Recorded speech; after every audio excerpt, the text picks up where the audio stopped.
I'd like to tell you a story, one that's almost 2,500 years old. It begins in a garden with a man and a woman, the first of our kind. And this man and woman lived perfect lives, the kind of lives that the prophets and Jesus always spoke about. Lives fully immersed in the presence of God, fully in relationship with Him all the time, living perfectly at one with Him, and not just with Him, but with all of creation that He had made.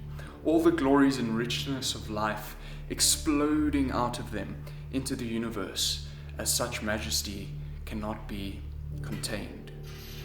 Along came a being, a snake, which lived the opposite kind of life, one of exclusion from God, one of self-sustenance and self-exaltation. It slithered into the lives of the first people, nestling in their thoughts and their lifestyles. And the snake eventually convinced them to break a rule, the only rule that existed in their perfect world. And so they ate from the tree of knowledge, ultimately separating them from God and creation. The story of Adam and Eve, or at least a summarized version of it. A story that was appropriate 2,500 years ago, and a story that is appropriate today. I think it's safe to say for most people that snakes are scary. Most people are afraid of snakes. If you encounter a venomous snake in the wild, you're probably not going to try and catch it and pet it. You'll probably run away or do whatever it takes to avoid the snake. If you are one of those people who will try to catch and pet it, then best of luck to you, and may natural selection have its way with you. But most people are scared of snakes, and we know instinctually that they can hurt us. Not necessarily that they will, but they can. They're dangerous. If we get bitten, it could lead to us dying. They're stealthy and sneaky and really fast, and so we know to be afraid. And it's a great example of an animal to use in a story like this one with Adam and Eve. I don't know about you, but I've never had a snake talk to me. I haven't spent much time with snakes. I mean, I held one at the zoo once, but I've never heard a snake talk. But we can hear snakes speak. And what I'm talking about is a metaphorical kind of snake, one that we see everywhere we go, one that we see out in the world, and one that we will see in our lives in quarantine. If you've ever been driving in your car and you saw a really nice looking car, it might have said to you, if you drive me, if you buy me, you'll be cooler, everyone will respect you more, and you'll be happier with life. If you buy me, you will be a real man. If you've ever been reading a magazine or scrolling through social media and you saw that really nice, expensive dress, it might have said to you, buy me and wear me, you'll look slimmer, you'll look younger, people will like you more, and you'll feel better about yourself. When you get money in your bank account and you feel as though, now finally I can relax. Snakes don't talk, but we can hear them speak. Idols aren't just about golden calves anymore. This story about Adam and Eve is an interesting one, and it was written during the time of the Israelite exile in Babylon. An exile that was a desperate attempt from God to try and get their attention again. You see, the Israelites had decided that they were enough on their own, that they didn't need God. They disregarded what the prophets said, deciding that they knew better and they would be fine on their own. So God put them in exile as an attempt to get them back on track again. What happened was, when the Israelites were taken into captivity by the Babylonians, they had lost all hope. All hope. Understandably. Their homes, their temples had all been destroyed. Their army had been defeated.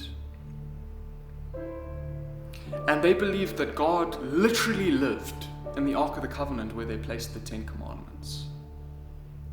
The Ark of the Covenant, which had gone missing. It's one thing to have your homes and temples destroyed, but it's another thing for your God to literally disappear. So they had lost all hope. People in that time had the worldview that the side with the strongest army had the strongest God. So now they were faced with the idea that the God that they'd been worshipping had not been as strong as they thought all along. They had realized that their whole identity was a lie. They had lost all hope. So one day, a preacher stood up and he said to his fellow captive Israelites, "In the beginning, God created the heavens and the earth." He told them a story about the wonder and the majesty, the goodness and the prosperity of God. He preached to them a story of hope, a story of a God who can overcome any situation because the entire universe is literally in His hands. And this wasn't the first time either that the Israelites had been in exile. As we know, they had been captive in Egypt. They had been in exile in the wilderness, in the desert, for 40 years before the promised land. And there's a common theme to be learned throughout all of these stories of all the different exiles. If we won't worship God in the wilderness, we won't worship God in the promised land. All the idols we worshipped in the wilderness and in the exile, we will worship those in the promised land too. The ways of the world that we learned in exile and in the wilderness, we will use those in the promised land too. When we worship idols, we tell God who we think He should be, rather than allowing Him to be who He really is. We shape the God that shapes us. In this time of quarantine, I just want to reach out to you and let you know that God is by your side and God is fighting for you. Whatever hurts or anxiety or anger you might have inside of you, God is on your side. God understands because we've been here before. To quote Exodus 14, verse 14, "The Lord will fight for you. You need only be still." In this new exile, may the lessons of the wilderness go with you into the promised land.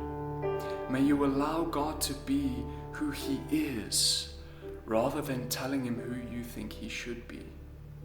And may God reveal to you in this time that if we want to see the stars, we have to go out into the wilderness.